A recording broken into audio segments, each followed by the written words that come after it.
ರಾಮನಗರ ಜಿಲ್ಲೆಗೆ ಬೆಂಗಳೂರು ದಕ್ಷಿಣ ಜಿಲ್ಲೆಯಾಗಿ ಮರುನಾಮಕರಣಕ್ಕೆ DCM DK Shivakumar ನಿರ್ಧಾರ. ಜಿಲ್ಲೆಯ ಜನಪ್ರತಿನಿಧಿಯೊಂದಿಗೆ ಮುಖ್ಯಮಂತ್ರಿ ಸಿದ್ದರಾಮಯ್ಯ ಈ ಸಂದರ್ಭ ಮನವಿ. ಬೆಂಗಳೂರು ಕೇಂದ್ರ ಸಚಿವ ಎಚ್.ಡಿ. ಕುಮಾರಸ್ವಾಮಿ ಹಾಗೂ ಸ್ಥಳೀಯ ವಿರೋಧದ ನಡುವೆ ರಾಮನಗರ ಜಿಲ್ಲೆಯನ್ನು ಬೆಂಗಳೂರು ದಕ್ಷಿಣ ಜಿಲ್ಲೆಯನ್ನಾಗಿ ಮರುನಾಮಕರಣ ಮಾಡಲು ಮುಖ್ಯಮಂತ್ರಿ ಡಿಕೆ ಶಿವಕುಮಾರ್ ಮುಂದಾಗಿದ್ದಾರೆ. ಜಿಲ್ಲೆಯ ಪಕ್ಷದ ಜನಪ್ರತಿನಿಧಿಗಳ ಜೊತೆಗೂಡಿ ಮುಖ್ಯಮಂತ್ರಿಯವರನ್ನು ಭೇಟಿ ಮಾಡಿದ ಶಿವಕುಮಾರ್ ರಾಮನಗರ ಜಿಲ್ಲೆಗೆ ಮರುನಾಮಕರಣ ಮಾಡುವಂತೆ ಮನವಿ ಮಾಡಿದ್ದಾರೆ. ಬೆಂಗಳೂರು ದಕ್ಷಿಣ ಜಿಲ್ಲೆ ಮಾಡುವುದರಿಂದ ಆಸ್ತಿ ಮೌಲ್ಯ ಹೆಚ್ಚುತ್ತದೆ. ಮೈಸೂರಿನವರೆಗೆ ಅಭಿವೃದ್ಧಿ ಸಾಧಿಸಲು ಕೈಗಾರಿಕಾ ಸ್ಥಾಪನೆಗೆ ಸಹಕಾರಿಯಾಗುತ್ತದೆ ಎಂದು ನಿಯೋಗ ಮುಖ್ಯಮಂತ್ರಿ ಅವರಿಗೆ ಮನವರಿಕೆ ಮಾಡಿಕೊಟ್ಟಿದ್ದೇವೆ. ಬೆಂಗಳೂರಿನಲ್ಲಿ ಒಂದು ದಿಕ್ಕಿನಲ್ಲಿ ಆಂಧ್ರಪ್ರದೇಶ, ಮತ್ತೊಂದು ದಿಕ್ಕಿನಲ್ಲಿ ತಮಿಳುನಾಡು ರಾಜ್ಯ ಗಡಿ ಬರುತ್ತದೆ. ಹೀಗಾಗಿ ಬೆಂಗಳೂರಿನ ವಿಸ್ತರಣೆ ನಮಗೆ ಉಳಿದಿರುವುದು ತುಮಕೂರು ಮತ್ತು ರಾಮನಗರ ಭಾಗವಷ್ಟೇ. ರಾಮನಗರ, ಚನ್ನಪಟ್ಟಣ, ಮಾಗಡಿ, ಕನಕಪುರ, ಹೊರನಹಳ್ಳಿ ತಾಲೂಕಿನ ಭವಿಷ್ಯ ಹಾಗೂ ಅಭಿವೃದ್ಧಿ ಗಮನದಲ್ಲಿಟ್ಟು ಬೆಂಗಳೂರು ದಕ್ಷಿಣ ಜಿಲ್ಲೆ ಎಂದು ಮರುನಾಮಕರಣ ಮಾಡಬೇಕು. ಬೆಂಗಳೂರು ನಗರ ಸೇರಿದಂತೆ ದೊಡ್ಡಬಳ್ಳಾಪುರ, ದೇವನಹಳ್ಳಿ, ಹೊಸಕೋಟೆ, ಕನಕಪುರ, ರಾಮನಗರ, ಚನ್ನಪಟ್ಟಣ, ಮಾಗಡಿ ಸೇರಿದಂತೆ ನಾರ್ವೆ ಮೂಲತಃ ಬೆಂಗಳೂರು ಜಿಲ್ಲೆಯವರು ಆಡಳಿತದ ದೃಷ್ಟಿಯಿಂದ ಬೆಂಗಳೂರು ಗ್ರಾಮಾಂತರ ರಾಮನಗರ ಜಿಲ್ಲೆ ಎಂದೇ ವಿಭಾಗ ಮಾಡಲಾಗಿದೆ. ರಾಮನಗರವನ್ನು ಕೇಂದ್ರದಲ್ಲಿಟ್ಟು ಕೊಂಡೇ ಜಿಲ್ಲೆಯ ಹೆಸರು ಬೆಂಗಳೂರು ದಕ್ಷಿಣ ಜಿಲ್ಲೆ ಎಂದು ಮರುನಾಮಕರಣ ಮಾಡುವುದು ಅಗತ್ಯ. ಬೆಂಗಳೂರು ಜಾಗ್ರತೆ ಮನ್ನಣೆ ಹೊಂದಿದ್ದು ಈ ಜಿಲ್ಲೆ ಹೆಸರು ಉಳಿಸಿಕೊಳ್ಳಲು ತನ್ನ ಮುಖಂಡತ್ವದಲ್ಲಿ ಮುಖ್ಯಮಂತ್ರಿಗೆ ಪ್ರಸ್ತಾವ ಸಲ್ಲಿಸಿದ್ದೇವೆ. ನಾವು ಯಾವುದೇ ಹೊಸ ಜಿಲ್ಲೆ ಮಾಡುವುದಿಲ್ಲ. ಇರುವ ಜಿಲ್ಲೆ ಹಾಗೆ ಇರಲಿ. ರಾಮನಗರ, ಚನ್ನಪಟ್ಟಣ, ಮಾಗಡಿ ಹಾಗೂ ಹಳ್ಳಿ, ಕನಕಪುರ ತಾಲೂಕುಗಳನ್ನು ಒಳಗೊಂಡ ಬೆಂಗಳೂರು ದಕ್ಷಿಣ ಜಿಲ್ಲೆ ಎಂದು ಮರುನಾಮಕರಣಕ್ಕೆ ಮುಂದಾಗಿದ್ದೇವೆ ಎಂದರು. ಬೆಂಗಳೂರು ನಗರದಲ್ಲಿ ಮನೆ ಬಳಿ ಬರುವ ಕಸ ಸಂಗ್ರಹ ವಾಹನಗಳಿಗೆ ಕಸ ಹಾಕದೆ ರಸ್ತೆ ಬದಿ ಎಸೆಯುತ್ತಿದ್ದಾರೆ. ಇಂತಹ ಪ್ರತಿಗೆ ಎಲ್ಇಡಿ ವಿದ್ಯುತ್ ಕಂಬಗಳಿಗೆ ಸಿಸಿಟಿವಿ ಕ್ಯಾಮೆರಾ ಅಳವಡಿಸಲು ಸೂಚಿಸಿದ್ದೇವೆ. ಎಲ್ಲೆಡೆ ಬೇಕಾದಲ್ಲಿ ಕಸ ಹಾಗೂ ಕಟ್ಟಡ ನಿರ್ಮಾಣ ತ್ಯಾಜ್ಯ ಸುರಿಯುವವರನ್ನು ಗುರುತಿಸಿ ಪ್ರಕರಣ ದಾಖಲಿಸುವ ಬಗ್ಗೆಯೂ ಸೂಚನೆ ನೀಡಲಾಗಿದೆ. ಡೆಂಗು ನಿಯಂತ್ರಣಕ್ಕೆ ಪಾಲಿಕೆ ಹಾಗೂ ಆರೋಗ್ಯ ಇಲಾಖೆ ಜಂಟಿಯಾಗಿ ಕೆಲಸ ಮಾಡುತ್ತಿವೆ.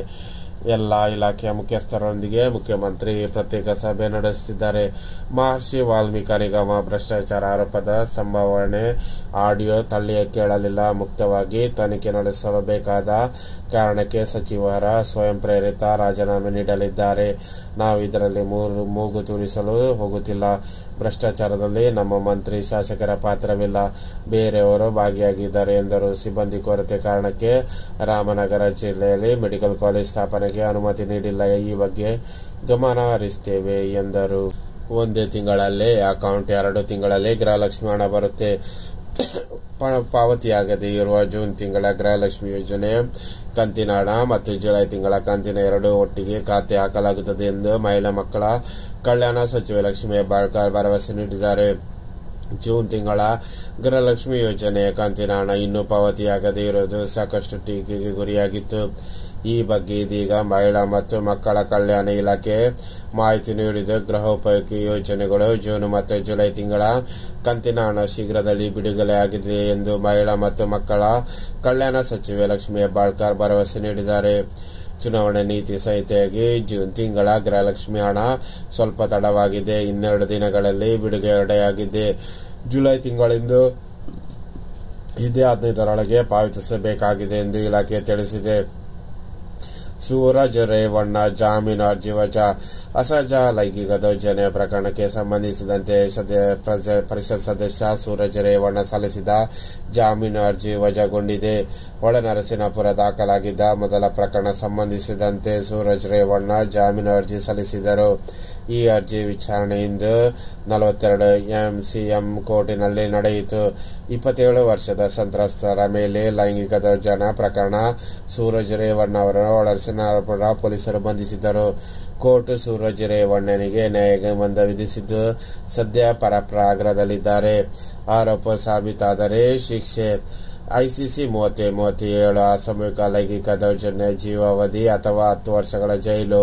ಐಪಿಸಿ 342 ದುರುದ್ದೇಶದಿಂದ ಕೂಡಿ ಹಾಕುವುದು 1 ವರ್ಷ ಜೈಲು ಅಥವಾ ದಂಡ. ಐಪಿಸಿ 5-6 ಕ್ರಿಮಿನಲ್ ಪಿತೂರಿ ಜೀವ ಬೇದಿಕೆ 2 ವರ್ಷ ಜೈಲು ಅಥವಾ ದಂಡ. ನಿಧನ. ಮೈಸೂರು ಜೂನ್ 9 ಮೈಸೂರು ನಿವೇದಿತರಾದ ನಿವಾಸಿ ಸುಬ್ಬಕೃಷ್ಣ ಅನಾರೋಗ್ಯದಿಂದ ಮಂಗಳವಾರ ನಿಧನರಾದರು.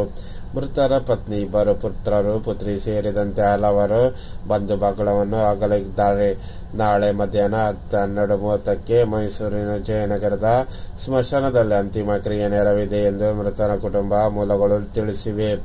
ಬಸವನಗೌಡ ಶ್ರೀ ಭೈರವೇಶ್ವರ ಸ್ವಾಮಿ ಮತ್ತು ಕಾಳಮ್ಮ ಟ್ರಸ್ಟ್ ಅಧ್ಯಕ್ಷರು ಹಾಗೂ ಬಿಕೆಟಿ ಪಬ್ಲಿಕ್ ಸ್ಕೂಲ್ ಸಂಸ್ಥಾಪಕ ನಾಗರಾಜ್ ಅವರ ತಂದೆ ಬಿಸಿ ಬಸವಗೌಡ ಮಂಗಳವಾರ ಕಡೆಕೊಳದ ಕೆಎಂ ಗುಂಡಿ ಗ್ರಾಮದಲ್ಲಿ ನಿವಾಸದಲ್ಲಿ ನಿಧನರಾದರು. ಇವರು 3 ಪುತ್ರರು, 2 ಪುತ್ರಿಯರು ಹಾಗೂ ಅಪರಾಧ ಬಂಧು ವರ್ಗ ಆಗಲಿದ್ದಾರೆ. ಇವರ ಅಂತ್ಯಕ್ರಿಯೆ ನಾಳೆ ಬೆಳಿಗ್ಗೆ 11 ಗಂಟೆಗೆ ಸ್ವಗ್ರಾಮ ಕೋಡಗುಡ ಎಂ ಗುಡಿ ಗ್ರಾಮದಲ್ಲಿ ನೆರವಿದೆ ಎಂದು ಕುಟುಂಬದವರು ಹೇಳಿದ್ದಾರೆ.